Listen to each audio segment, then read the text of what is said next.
ఒకళ్ళని లవ్ చేసుకున్నప్పుడు పెళ్లి చేసుకోదలుచుకుంటే చేసుకోవాలి. ఒకవేళ తల్లిదండ్రులతో విభేదిస్తే విభేదించి వెళ్ళి పెళ్లి చేసుకుంటే తప్పులేదు. అది గాకుండా తల్లిదండ్రుల సమక్షంలోనేమో కొత్త అబ్బాయితో తాళి కట్టించుకుని, ఆ తర్వాత పాత లవర్‌తో ఆ అబ్బాయిని చంపించినటువంటి ఘటన ఒకటి. మళ్ళీ ఏదైతే హనీమూన్ తరహా ఘటన ఒకటి చోటు చేసుకుంటే, ఇప్పుడు ఇది మరీ దారుణం. 15 ఏళ్ల వయసున్నటువంటి పిల్లలున్న 37 ఏళ్ల ఓ తల్లి. అంటే ఆమెకి 15 ఏళ్ల పిల్లలున్నారు. 37 ఏళ్ళంటే దగ్గర దగ్గర 22 ఏళ్ళు అప్పుడు పెళ్లి చేసుకుంది. పోనీ చిన్న వయసులో చేసింది 10కో 12 ఏళ్ళకో చేసినట్టు కాదు. అలాంటి ఆమె ఇప్పుడు అంటే 37 ఏళ్ళంటే 37లో 5 పోతే 32, 10 పోతే 22. 22 ఏళ్ళు అప్పుడు పెళ్లి చేసుకుందంటే కాస్త అంతా తెలిసిన తర్వాతనే కదా చేసుకుంది. ఆమె 17 ఏళ్ల అబ్బాయితో లవ్‌లో పడిందట.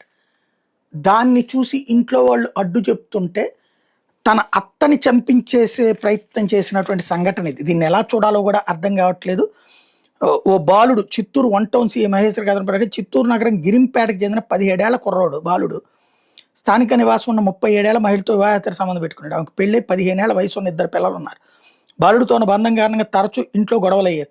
ఈ నేపథ్యంలో తమకు అడ్డుగా ఉన్న తన భర్త అత్తను చంపాలన్న మహిళ బాలుడికి అతను చెప్పడంతో బుధవారం రాత్రి ఇంట్లో ఒంటరిగా ఉన్న వృద్ధురాలు కళ్ళలో కారం కొట్టి వెంట తెచ్చుకున్న కత్తితో గొంతు కోసి హత్యకు ప్రయత్నించారు. వృద్ధురాలు కేకలేయడంతో స్థానికులు గమనించి ఆమెను చిత్తూరు ప్రభుత్వ ఆసుపత్రికి తరలించారు. పోలీసులు బాలుడిని అదుపులో తీసుకున్నారు. బాలుడిని ప్రేరేపించిన మహిళ పరారీలో ఉండడంతో ఆమె కోసం గాలిస్తున్నాడు. వాడు 17 ఏళ్ళు కదా, వాళ్ళు ఇప్పుడు ఈ సినిమాలు కూడా చూస్తారు కదా, ఇంకొక ఏడాదితో వాడు బయటకు వచ్చేస్తాడు. పేరు మార్చుకుని వ్యవస్థ నడిచిపోతుంది. వాడు ఆల్రెడీ ఇప్పుడు ఇట్లాంటి దరిద్రానికి అలవాటు పడ్డాడు. మటర్లు చేయడానికి అక్రమ సంబంధాలు ఆ వయసులో ఏమైపోతాడు? ఈ మహిళ వాస్తవంగా ఈవిడని ఉరి తీయాలి ఇట్లాంటి తప్పుడు పనులు చేసేందుకు.